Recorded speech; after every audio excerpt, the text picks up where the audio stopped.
Sikhumbuze ke bamntwana ukuthi singaphansi kwesibili. Yeah, you still under oath. Yes, sir. My Lord, may I just take this opportunity, and I think we were on Wellness Day on Friday, so Yeah. thanks to the court and the defense and the state for allowing us. Yes. Okay, thanks. Yeah, fine. Yeah. The court cases, my Lord.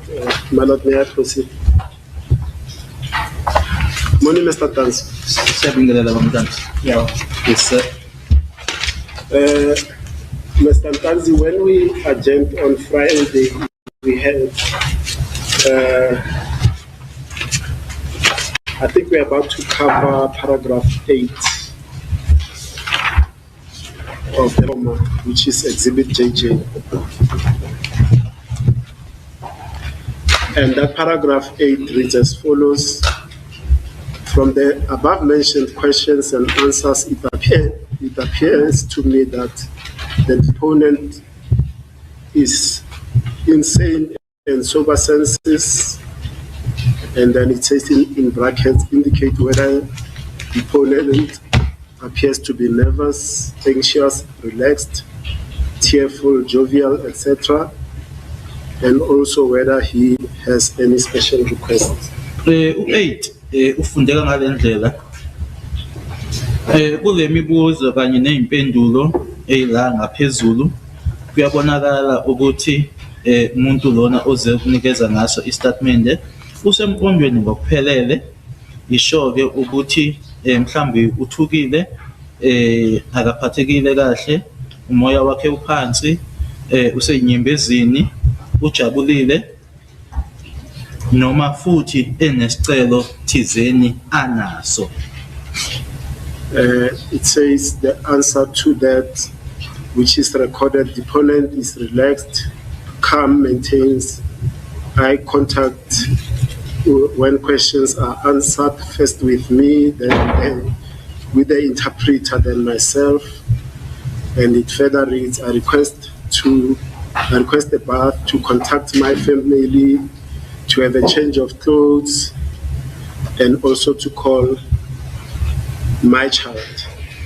Impendulo ebhaliwe ke ifundeka ngalendlela ubukeka ke engathukile engatatazeli futhi nokuthi ke futhi ebhekana ke noma ebukana emehlweni uma ngabe ke ephendula imibuzo qala naye utolika bese kuthi nami futhi isicelo ke ngicela ukuthi ngigeze ngikhumana nomndeni wami nokuthi futhi ke ngishintshe impahla engigqokile nokuthi ngishayele ucingo ingane yami.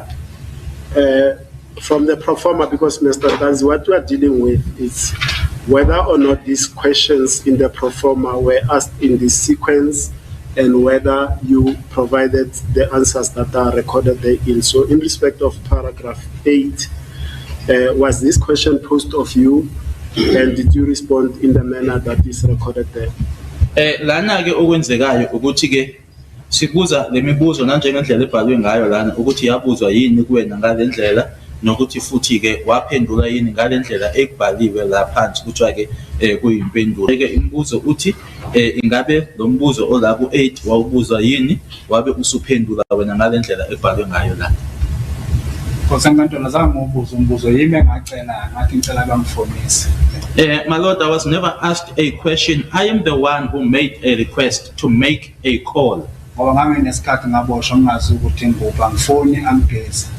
Because it had been some time that I had been arrested. My whereabouts were unknown.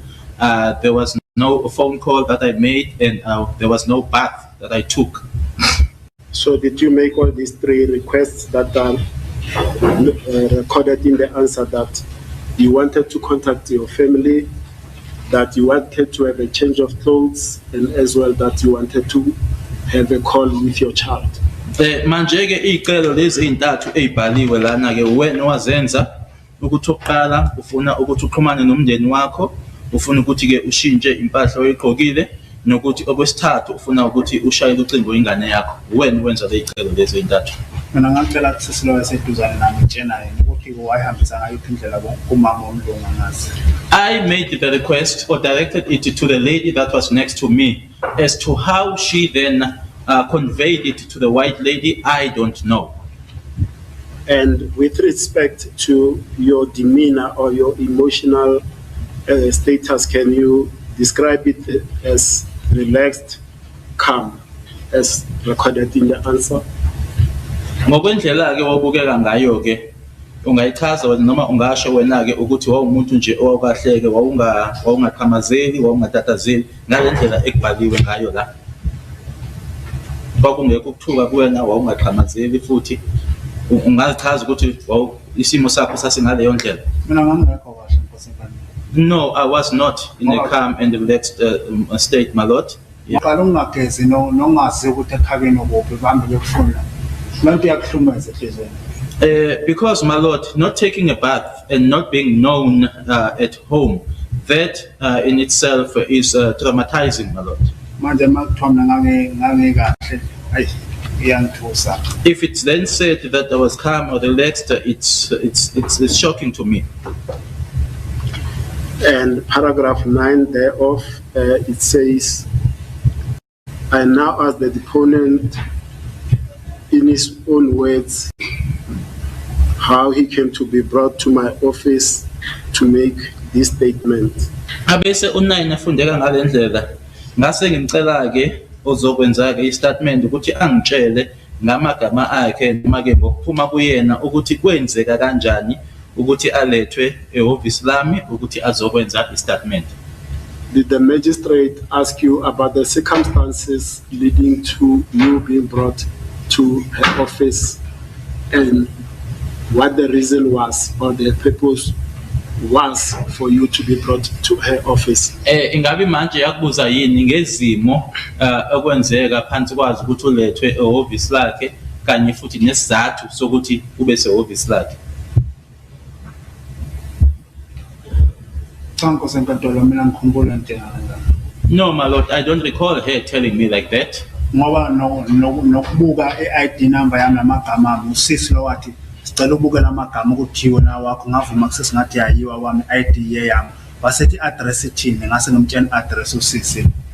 Because it was also the lady, my lord, that asked me about with regards to my ID and said, look at the ID, are these your names and surname? I then confirmed. She also asked me about my address. I also then confirmed the address. Ngoba ukube yena wayebuza mina ukuthi ubani igama lakho ngabe ngithi mhlawumbe ukhona ukukhulumisana yena wathi angibuka ukuthi yena igama lami le-ID number yami asethi address ngase ngithi address ukuthi because if it was a matter of her asking me what is my name and surname, then I would have said that there was communication between us. She just asked me to look at the ID and to confirm as to whether that was my name and surname, and then what is my address. Ngoba i-ID yami phela ngangiyibona phambi kwakho wakhona lamaphepha elokhu ebhale ebhizi ngangiyibona i-ID nami.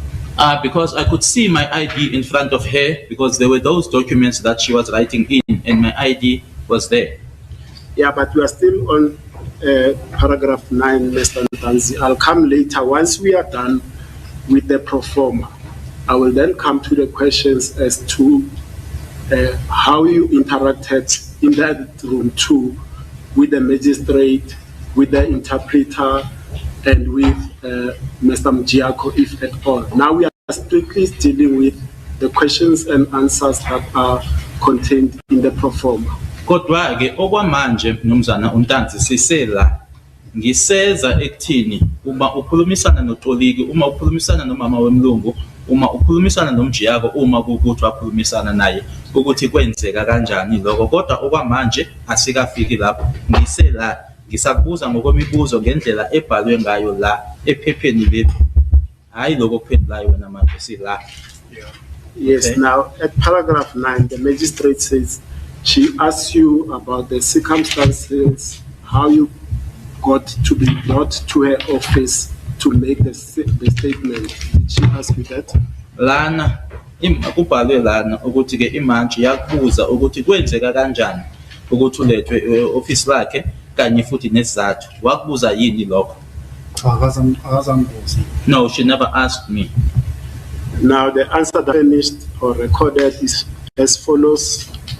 The SAPS called me and asked me if I knew of Senzo Meyi was deaf. At the SAPS station, it was somehow determined that I was present during his death, and I agreed. I was asked questions at the SAPS which I would agree with or admit. I was arrested on the 16th. I didn't see progress. I didn't see or understand what was going on. I didn't understand when I was supposed to appear in court. I know I was arrested. If one is arrested, they have, sorry, I skipped something. They have to appear. Yeah, sorry, I skipped something. They have to appear in court.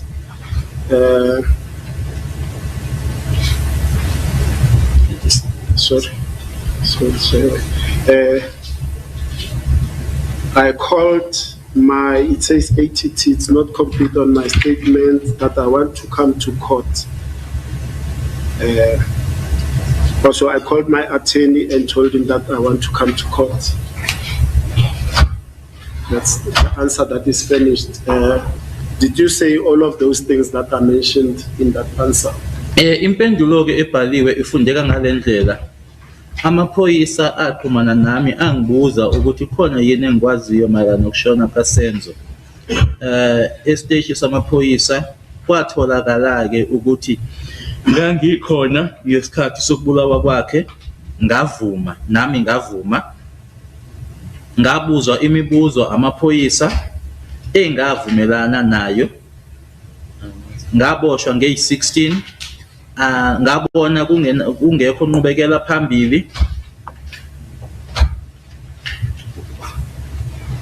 Ngangingaboni ukuthi kwenzekani.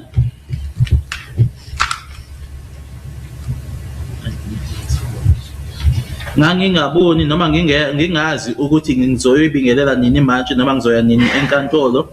Ngiyazi ukuthi uma uboshiwe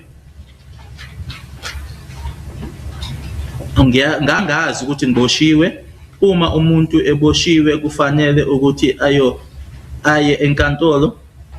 Ngathatha isinqumo sokuthi ngifuna ukuza enkantolo. Ngaxhumana nommeli wami ngamtshela ukuthi eze enkantolo. Okay. Is that the answer, Mr. Ntanzi, that you finished? It's quite a lengthy answer for that question. Did you answer like that? Ingaba impendulo wanikeza ngayo lena impendulo ende kabi ke lena for umbuzo loyana obuziwe, ingabe waphendula ngalendlela yini? Cha Nkosi enkantolo. No, my lord. Okokuqala sathengiswe njalo mina ngangenammeli ngangazi ukuthi ngubani. Firstly, the reason why I say so is that I did not have a legal representative. My whereabouts were unknown. Okwesibili mina ngiyaqala ukuboshwa ngalokuthi kuhlala isikhathi esingakanani ukuze uyovela enkantolo. First and secondly, it was the very first time that I was arrested. So I don't know as to how long one has to wait before appearing in court. Cha, le answer ngivumelana nayo Nkosi enkantolo. No, I disagree with this answer. Okay, let us break down that answer into palatable bits. It says the SAPS called me and asked me if I know of Senzo Meyi was there. Asike si hambe nayo ke nganye lempendulo lena. Eqaleni ithi amaphoyisa angishayela ucingo engibuza ukuthi nginolwazi yini okushona kukaSenzo Meyi. Noma iphoyisa lafika kwithimba eliphenyayo bathi sitholile ukuthi ke wawukhona ngelanga lokushona kukaSenzo wase uvuma wena. No. And No, my lord. And further, the answer that is recorded goes as follows. I was asked questions at the police station which I would agree with or admit. Iyaqhubeka ke impendulo ebhalwe la ithi ngangibuzwa imibuzo amaphoyisa, imibuzo leyo engangiyivuma noma engangivumelana nayo. Cha Nkosi enkantolo, into engayikhuluma No, my lord, there's nothing that I agreed to or admitted to the police. Okunye nkosi kanti ukhona i-police station eshodayo lapho ePitoli ngihlala ama-police station ayi-4 nges-5 yasephindoso.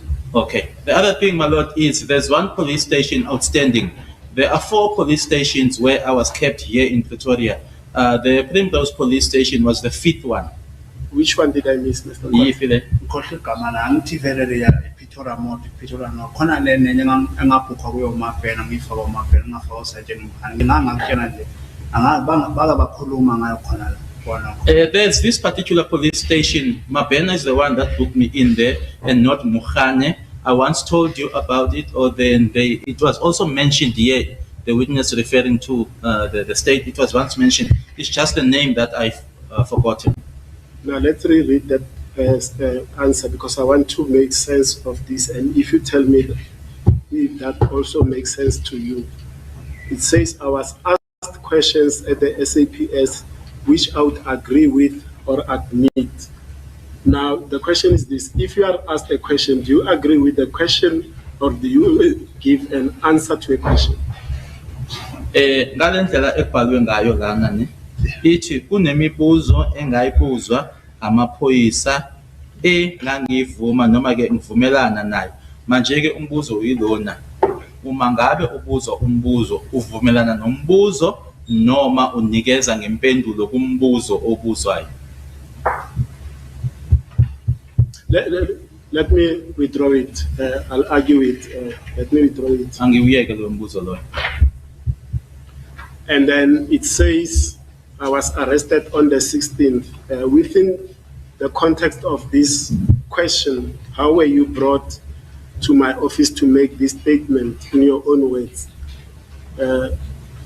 Within which context then do you say I was arrested on the 16th? Usho uma uthi lana ke ngaboshwa ngey16, uma uthi ke waboshwa ngey16 usho ke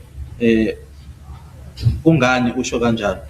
Did you give that answer within the context of this broader answer that you were arrested on the 16th? I've lost you somewhere, Mr. Ramsepile. Can you just repeat that? It says you've said you were asked questions that you admit, agreed with, or admitted thereto. Then it says, just as a standalone, I was arrested on the 16th. So I'm asking him if he made that answer and within which context in respect of the question that was posed. Kumbuzo obuziwe ke manje kunala kubhalwe khona ngaboshwa ngey16 wakusho ke ungasho lokho ukuthi ngoba ke ihambela yodwa nje lempendulo ngaboshwa ngey16. Angikhumbula ngibuza.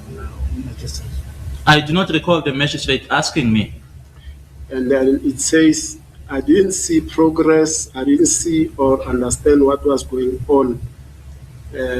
Let me read it to the third one. I didn't understand when I was supposed to appear in court. Did you give those answers that you didn't see progress, you didn't see, you didn't understand what was happening, and then as well as that you didn't know when you were supposed to go to court within the context of why you were brought to the magistrate's office to make a statement? Did you give this answer? Ngangingaboni inqubekela phambili, ngangingaboni futhi ngingazwisisi ukuthi kwakwenzekani, ngingazwisisi futhi ukuthi kwakufanele ukuthi ngiyovela nini noma ngiye nini enkantolo ngiyobingelela imantshi. Ngingabekele impendulo lezi ezaphendulwa ngaphansi kwezathu lesi ke noma umbuzo lo owabuzwa imantshi. Cha hayi mina ngazi ngalephepho kosenkantolo. No, I know nothing about this answer, my lord. Ngoba namanje angazi ukuthi uhlala isikhathi esingakanani before uzohambe ecourt angazi nama. Because even up to today, I don't know as to how long a person, or after how long must a person go and appear in court, my lord. And then you've just answered that to say you know that you didn't know when to go to court. The last one is this one that says you then contacted your attorney and informed him that you wanted to go to court, did you give the magistrate this answer? Eyogcina ke ile ithi waxhumana nommeli wakho wathi ke ufisa ukuya enkantolo. Cha, azange ngixhumane Nkosi enkantolo. No, I never made contact, my lord. And did you at the time have any attorney of your choice that you would call to let him know that you wanted to go to court? Ingabe ngaleso sikhathi leso wawunaye ummeli okuwo wakho noma ke ummeli oqokwe wena owawungaxhumana naye uthi ufisa ukuya enkantolo? Cha. No. And did at any of the 4 or 5 police stations that you were held at given the services of a telephone in order to contact an attorney of your own choice? Kulama police station ayi4 noma awu5 owawubona kukhona la owanikezwa khona ucingo ukuthi ke unikezwa ithuba lokuthi uxhumane nommeli? Cha Nkosi enkantolo. No, my lord.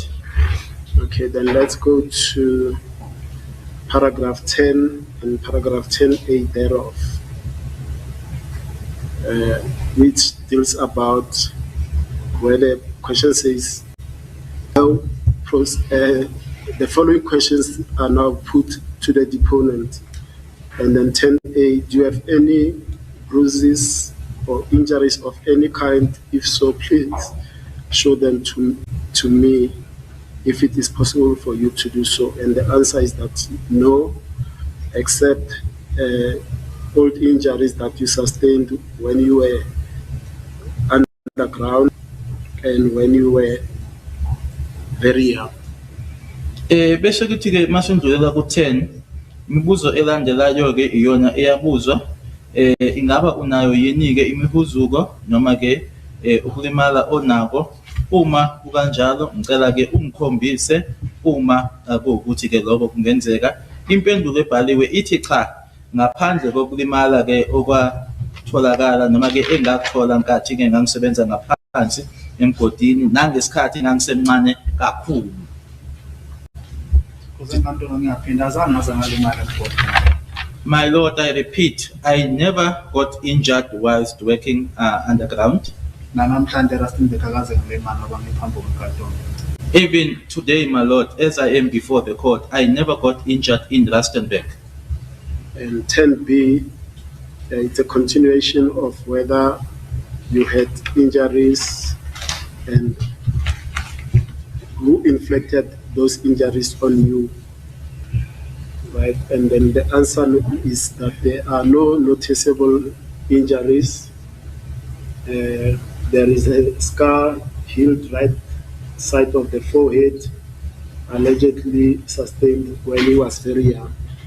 U10B ke uqhubeka ke nombuzo osobuziwe ngaphambilini uma kuwukuthi ngempela ke walimala kanjani noma ke walinyazwa ubani noma ke kanjani kuphi nendawo. Impendulo ebhaliwe ke ethi cha akukho ke ukulimala okubonakalayo isipazi esikhona ke esesaphola ke kuhlangothi langakwesokudla la ekhanda esatholakala nkathi ngisesemncane. Mina ngizazi ukuthi ngalinyazwa yini. My lord, I don't know as to what it is that injured me here. But did you have on that day any noticeable or visible injuries as a result of your interaction with the police from the 17th, the 18th, the 19th, when you met the magistrate on the 24th?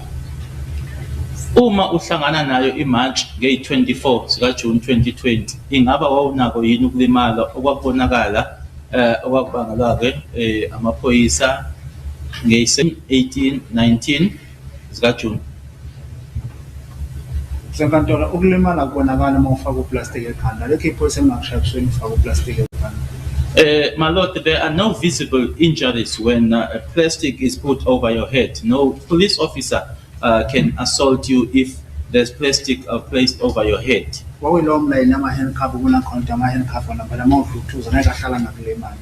It was only injuries as a result of the handcuffs, my lord. When you try when you are trying to fight off, there's no way that the handcuffs won't hurt you. Now, during your interaction with the magistrate, did she ask you to have an inspection on you to see for herself whether you had any noticeable or visible injuries on your wrists, on your face? How was this observation by the magistrate made of the heel scar on the right-hand side of the forehead that you had sustained when you were young? Manje ke ingabe imantshi yacela yini ke ukuthi ibonele yona ke ukuthi awunokulimala owunabo yini noma kulana kwena emzimbeni la kwena ke ezandleni kwenzeka kanjani ke ukuthi kubhana njengoba kubhaliwe ke lana ukuthi ke isibazi esesipholile la kwena ke ekhanda wabona kanjani ngabe wakubheka yini wabona ukuthi wawulimele noma cha? Azange ngibuze because azange ngibheke. She never asked me, my lord, and she also never checked me. Let's go to paragraph 10C. Note the particulars of any visible injuries. Ask the deponent if he agrees with what has been recorded. And the answers given there is part 1, a scar, the right-hand side of the forehead, and below that a scar small above the left brow, and then in brackets both healed. Usiye na ke ufundeka ngalendlela bhala phansi ke uma kukhona ukulimala okubonakalayo bese uyabuza ke ukuthi uyavumelana yini naloko okubhalwe phansi. Kwabhalwa phansi ke isibazi kuhlangothi langasokudla ke la ekhanda bese ukuthi isibazi futhi ke esincane ngaphezulu nje kweshiya ke la ngakwesokunxele kodwa ke washo ke wabhala ke la ngaphansi ukuthi lozibili ke lezo ibazi lezo zasezipholile. And in respect of the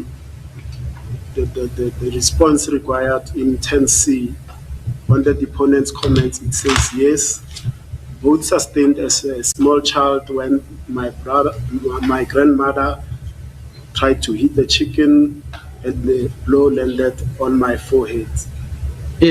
Lana ngenzansi ke kuthiwa ke ila inkulumo ke lena ke ebuya kwena noma ebuya kuyena ke umuntu lo okuyena ke ozokwenza istatement. Yebo ngalimala ke kuzona zombili ke le ndawo ezibhaliwe la ngaphezulu ngalimala ke ngisemncane ngiseyingane ngathi ke ugogo wayeshaya inkukhu waseke kushayeka mina la ekhanda. Did you give the response regarding the grandmother trying to hit the chicken and the blow landing on your forehead? Ingabe ke wena owanikeza ngale yampendulo ukuthi ugogo ke wayeshaya inkukhu wasekushayeka wena? No, my lord, I know nothing about this answer written here. Because, my lord, I cannot be able to give a comment or specifically say as to what caused this injury because I don't know. And paragraph 10D, did the police or any other person assault or threaten you to make this statement? And the answer recorded is no, not at all. Bese kuthi ke ku-10D ingabe amaphoyisa noma yimuphi umuntu bakushaya yini noma bakusabisa ukuthi wenze istatement lesi? Impendulo ithi cha, lutho. Did the magistrate ask you as she was completing the pro forma whether you had been assaulted by the police or any other person or threatened in order to make this statement, and did you finish that response in the negative by saying no, not at all? Ingabe imantshi yakubuza yini lo mbuzo ukuthi ke unephoyisa ngabe amaphoyisa noma nje noma yimuphi ke umuntu wakushaya yini noma wakusabisa ukuthi wenze istatement wase uyaphendula ke wena wathi cha, lutho. And with respect to the below question after that, who threatened or assaulted you, when and how did this happen? The answer is marked and scratched out as N/A. Bese kuthi ke umbuzo olandelayo ke lapho uthi ke ubani owakusabisa noma ke owakushaya nokuthi ke kwenzeka nini nokuthi kwenzeka kanjani lokho kwase ke yabona bekusukela lapha yana kwabhala ke impendulelo okusho ukuthi ke uma kubhalwe ngaleya ndlela kubhalwe ngaleya ndlela ukuthi cha. And then 10E, sorry, we're saying something, Mr. Mbazi? Ukuthini? Ukuba wangibuza ngangizomtshela abantu ababekushaya. If she had asked me, I would have told her the people who assaulted me. Sure, zange ngibuze. She never asked me. And then, are you the answer? Qedile. Angithi ngakho nababengafuni ngokwethi njena babengafuni namalali lezinto zabo zesiphoyisa babebalekela khona nathi kuba wangibuza ngangizomtshela. And that is the very same reason as to why they never wanted to produce their appointment certificate, because had she asked me, I would have told her. Okay.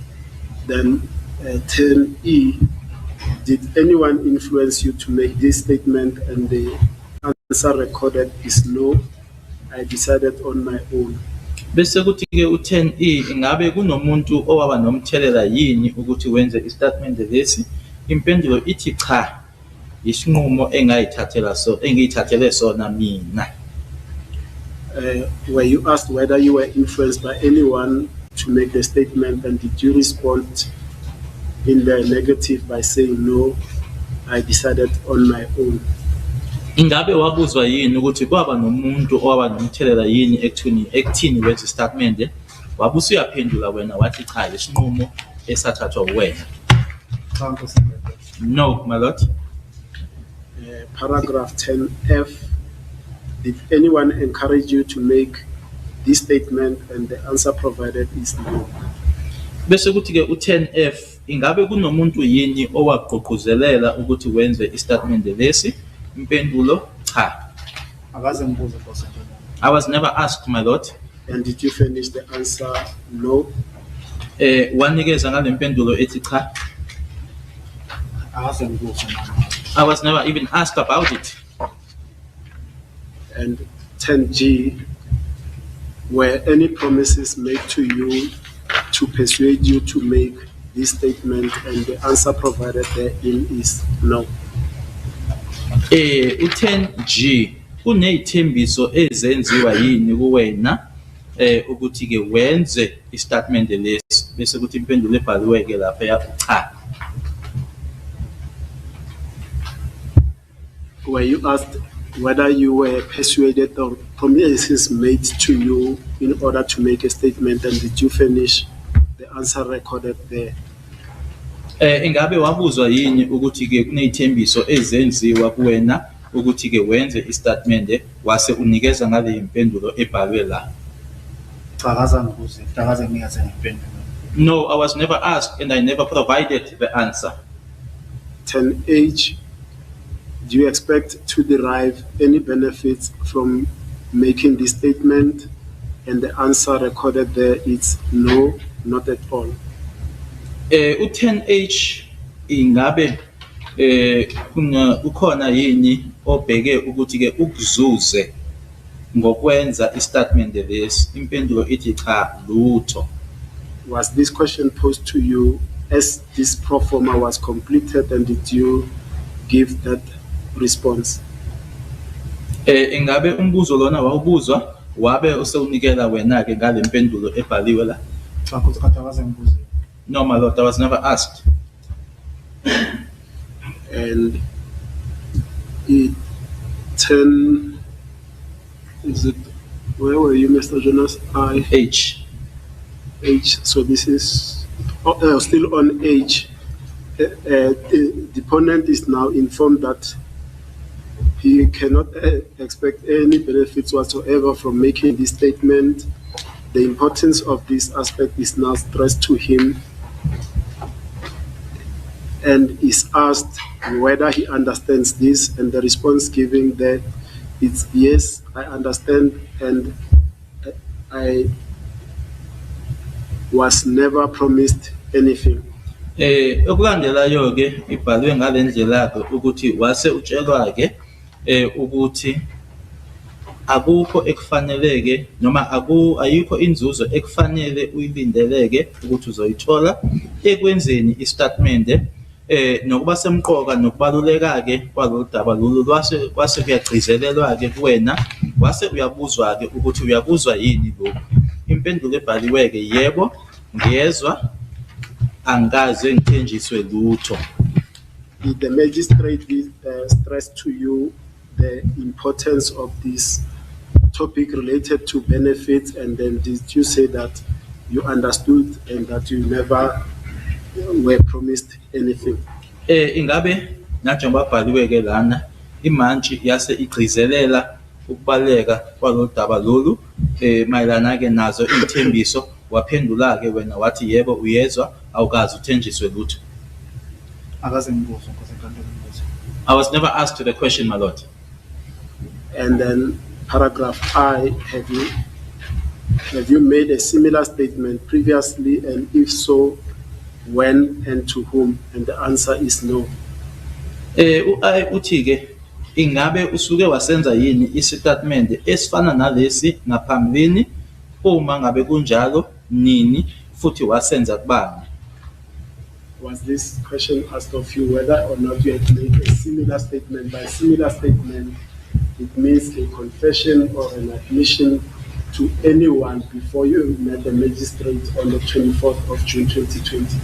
Ingabe-ke umbuzo onjengalona, ingabe lo mbuzo lona wawubuzwa yini? Uma kuthiwa-ke istatimende esifanayo-ke kushiwo-ke istatimende la uvuma khona, istatimende la ugonyuluka khona-ke noma kukubani ngaphambi kokuthi uyohlangana nemantshi ngeyi-24 zikaJune 2020. So was this question asked of you, and did you say no? Ingabe lo mbuzo wawubuzwa wabe usuyaphendula wena uthi cha? Azange ngibuze Nkosi enkantolo. No, I was never asked, my lord. Now let's hear this, Mr. Ntanzi. At the time you met the magistrate on the 24th, back on the 19th of June 2020, you were also presented to Colonel Rapali, correct? Ngalo langa ohlangana ngalo nemantshi ngeyi-24 zikaJune 2020. Ngeyi-19, angithi ngeyi-19 ohlangane noKolonel Rapali, angithi? Yebo. Yes, my lord. Okay, let's leave it at that. I'll develop within my argument. And then paragraph, is it J?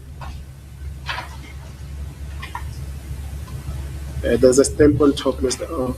You have now told me that you were not influenced, encouraged, assaulted, or threatened to make this statement, and that no promises were made to you in order to persuade you to do so. I wish to once again ask you to take me into your confidence and tell me if, in your opinion, anything irregular has been said or done to influence you to make a statement. I undertake to ensure that your allegations are immediately and properly followed up and attended to. And the answer provided therein is that no, nothing of that sort. Bese kuthi-ke lana-ke ku-11 usungitshelile-ke ukuthi-ke akunamuntu obe nomthelela oye wagqugquzela noma-ke okushayile noma okusabisile ukuthi wenze istatimende, nokuthi futhi-ke azikho iy'thembiso ezenziwe kuwena ukuthi ukushintsha-ke umqondo-ke ukuthi wenze kanjalo. Ngifisa-ke ukuthi ngiphinde futhi ukuthi ngikuceleke ukuthi ungethembe, ungitshele futhi uma ngovo lwakho kukhona-ke okwenzekile okungahambanga ngendlela noma-ke okungahambisananga nomthetho okushiwo noma okwenziwe ukuthi kube nomthelela ekuthini wenze istatimende. Ngiyaqinisekisa-ke ukuthi iy'nsolo zakho kuzothi-ke zibhekwe-ke futhi-ke zinakwe. Impendulo ebhaliwe ithi cha, akukho okunjalo. Now, did the magistrate explain this paragraph 10J to you regarding that you've now confirmed that you have never been unduly influenced, assaulted, promises or benefits made to you, and in the light of thereof, you are still willing to make the statement, and if any irregularity has been perpetrated upon you, that she undertakes that it will be properly and thoroughly investigated. Did she tell you that? Actually, Mr. Namsuku, it's not 10J, it's 11. it's paragraph 11, sorry. Yes, paragraph 11, sorry, Mr. Jonas, thank you. Ingabe ke imantshi yakusho yini kuwena lokhu ukuthi manje ke usumtshelile-ke ukuthi ke akekho umuntu waba nomthelela, akekho wakugqugquzela, akekho wakushaya noma ke owakusabisa ukuthi ke wenza istatement lesi, nokuthi azikho ithembiso ezenziwa kuwena ukuthi usungamethemba ke manje ukuthi umtshele ukuthi kukhona yini okungakaze kwenziwe ngendlela noma kushiwo ngendlela, nokuthi futhi iy'nsolo zakho-ke zizothi-ke zibhekwe. Wase uyaphendula-ke wena uthi cha, akukho nje kwanhlobo okukanjalo. Paragraph 12, do you understand everything that I've explained to you, or is there anything that I need to explain again? And the answer is, I understand very well. Bese kuthi-ke ku-12 ingabe-ke uyakuzwisisa yonke into engikuchazele yona, noma kukhona-ke ofisa ukuthi ngikuchazele futhi? Impendulo ebhaliwe cha, ngizwe kahle. Now, with respect, where you asked by the magistrate whether you understand all the explanations that is from paragraph 1 to paragraph 11, and did you say to the magistrate that you understand very well? Manje-ke ingabe-ke imantshi yakubuza yini-ke lo mbuzo ukuthi-ke konke ekuchazele kona-ke ukusuka ku-1 yofica-ke ku-11 ukuthi-ke ukuzwe kahle noma khona yini ofisa ukuthi-ke angakuphinda akuchazele? Wase uyaphendula-ke wena wathi cha, uzwe kahle. No, my lord, I never provided that answer. Now, paragraph 13 is very crucial because it says the deponent now makes a statement which is attached here to as Annexure A, in brackets says the statement should be started on a new page, and it continues to say the statement is reduced to in writing as it is written down in deponent's own words. The statement consists of 6 pages marked 1 to 6, and there's an important factor that is added there. Each of the pages must also be signed by the magistrate, the deponent, and the interpreter. No questions are asked except such questions as are necessary to clarify the aspects of the document which are unclear. Such questions, if any, and the answers thereto are clearly notated as such.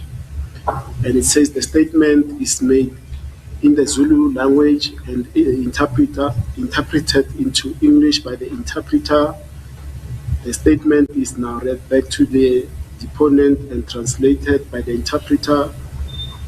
The deponent is asked whether or not he confirms the content of the statement, and the answer given is correct. Is yes, sorry. Manje lana-ke ku-13 cela ulalelisise kahle-ke ngoba kusemqoka-ke lokhu. U-13 ufundeka ngale ndlela. Manje-ke umuntu oze okwenza-ke istatement wenza-ke istatement, useyasenza-ke istatement sakhe esihambisana-ke nawo-ke amaphepha lana noma i-document lena, futhi-ke lapha phezulu kwabhalwa-ke u-Annexure A. Istatement kufanele siqalwe-ke kwi-page noma-ke kwiphepha-ke elisha. Istatement sibhalwa phansi nanjengoba ekhuluma, futhi-ke kubhalwa ngamagama aloyo muntu osikhulumayo noma esishoyo. Istatement lesi-ke sinamaphepha awu-6 noma-ke amapage awu-6 aphawuliweke noma amakhiweke u-1 yofica-ke ku-6. Ipage ngayodwa-ke noma-ke iphepha ngalodwa-ke kufanele ukuthi lisayinwe imantshi, uyena-ke owenza istatement kanye notolika. Ayikho imibuzo zayo ngaphandleni-ke kwemibuzo la ekunesidingo khona-ke ukuchaza-ke okuthize-ke okungacacile kusona-ke istatement. Imibuzo enjalo-ke uma kuwukuthi ikhona kanye ney'mpendulo-ke kufanele-ke zibhale ngaleyo ndlela leyo noma ngaleyo ndlela ezibuzwa ngayo, futhi-ke ey'phendula noma ey'shiwo ngayo. Istatement senziwa noma senziwe ngesiZulu bese siyahunyushwa-ke noma siyatolikwa-ke ngesingiyena utoliki. Istatement manje useyasifundelwa-ke loyo osenzile, sibe siyahunyushwa-ke uyena utolika. Useyabuzwa-ke lowo ekuyena owenze istatement ukuthi uyakuqinisekisa yini lokho okubhaliwe kusona istatement. ukuthi ke kuyiqiniso impendulo ebhaliwe uyebo. Now, Mr. Ntanzi, by the statement, they're no longer referring now to the pro forma, but if you look at that document just after Jonathan's appointment card copy of, there's a document written in handwriting there, which has got, if I count, because it's marked at the bottom with the page numbers 1 to 6. So, at the bottom right.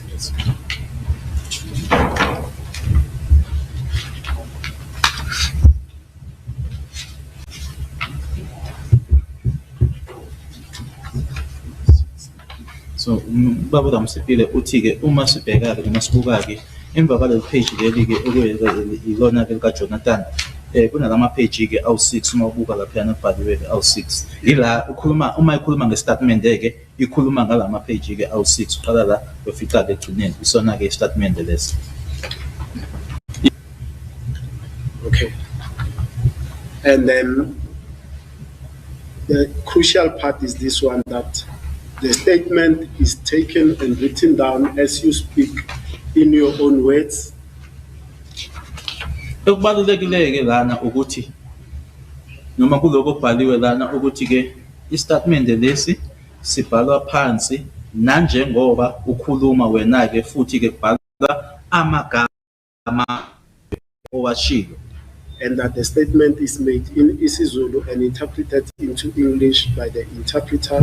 Nokuthi futhi ke istatement lesi singesizulu sitolikwa ke noma ke sesihunyushwa ke sihunyushela kusona ke isingisi uyena utolika. And after the statement was completed, it was read back to you. Nokuthi emuva kokuthi siqediwe ke ukuthi sibhalwe wase usifundelwa. And also, once the statement was completed, you were asked to confirm the correctness of the contents of that statement, and then the answer you gave is that it has been read to you, the statement is correct, and then you answer yes. Nokuthi ke emuva kokuthi ke istatement lesiyana ke nokuthi ke uqinisekise ukuthi lokho okubhaliwe lapha yana ukuthi ke yebo ke kuyikona kwabhalwa kona. Now, Mr. Ntanzi, the magistrate testified in this court that the process of engaging with you, that is the introductions, the completion of the pro forma, and the noting down of the statement, took place from 14:30 to 17:20 in the afternoon on the 24th of June 2020. Ethula ubufakazi la enkantolo imantshi konke lokho okwenziwa lapha kulela office ke room number 2 lapha ke kwinkantolo yase Boksburg ukuthi ke kuqalwe khona la kule page ke kwenziwe konke kuze kufice lapha na ke esekubhalwa sona ke istatement ukuthi konke lokho kwaqala ke ku 2:30 uma sekuqedwa ke konke qedwe kwenziwa konke kwaku 17:20 sikhathi ku 5:20. I don't know because I didn't have time. And by my rough estimation, the difference between 17:20 and 14:30 is about 2 hours and 20 minutes.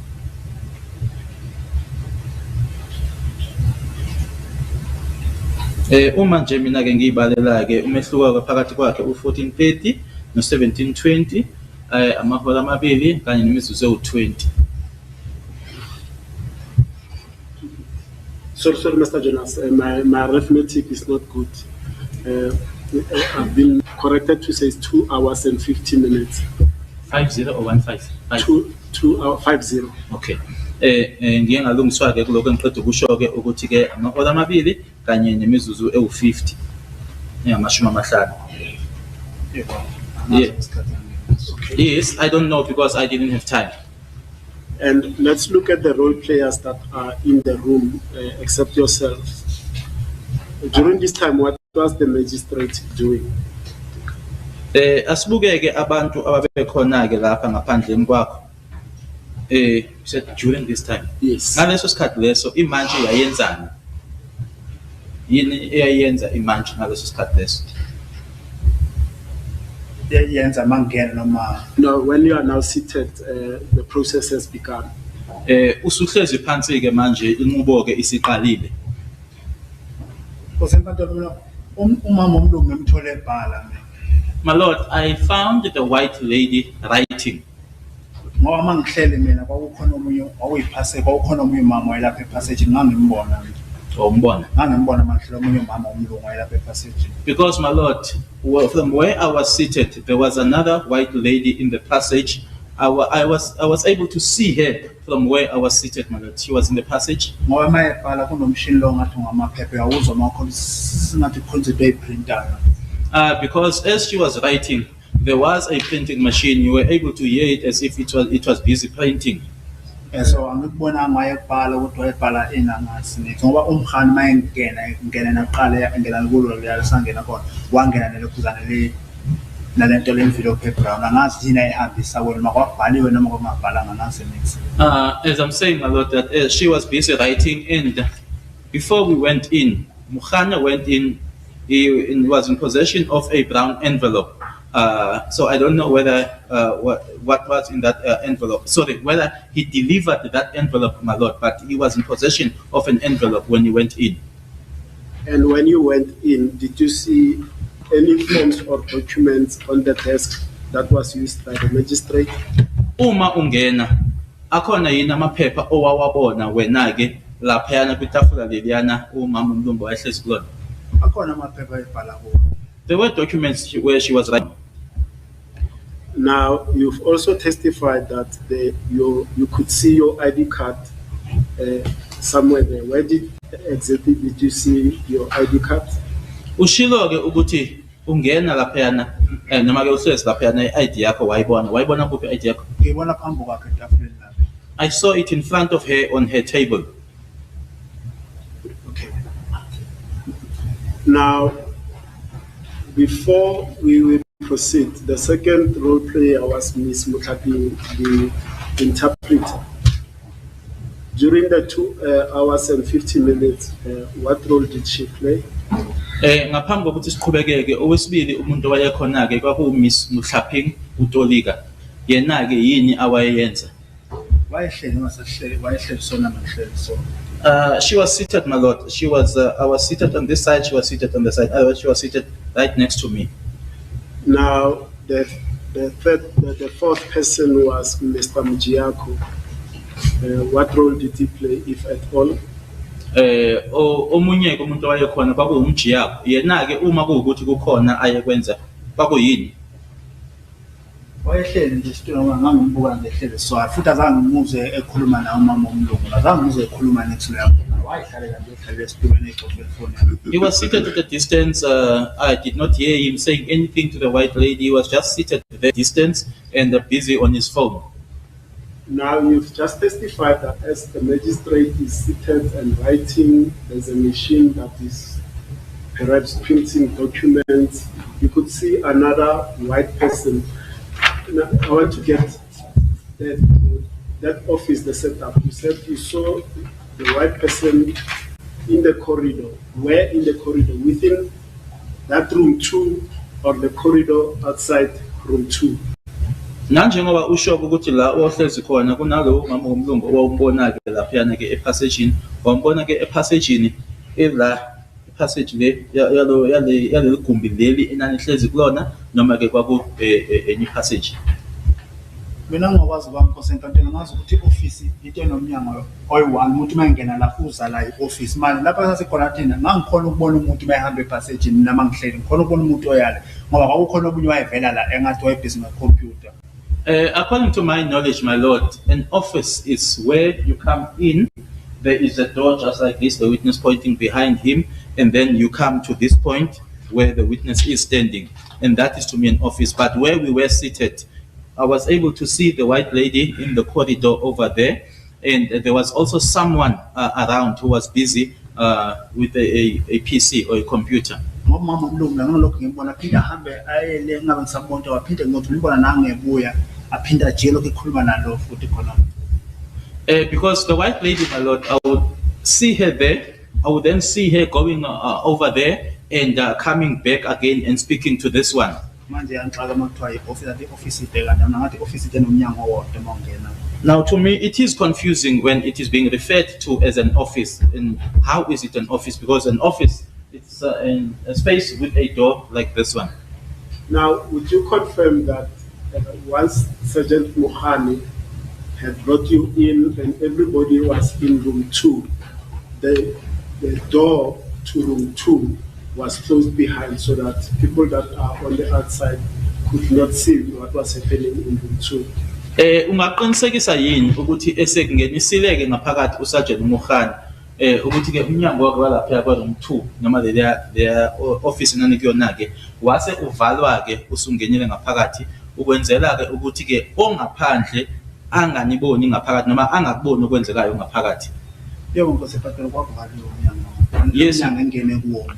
Yes, the door over there, my lord, was closed. The door that I entered through, it was closed. My lord, I see it's 25 to 12. I'm not sure whether we've caught up enough for the time that we lost during that short adjournment. What the time? It's 25 to 12. I'm not sure whether we are infringing on any person that must have a short adjournment. Yeah, let's 15 minutes.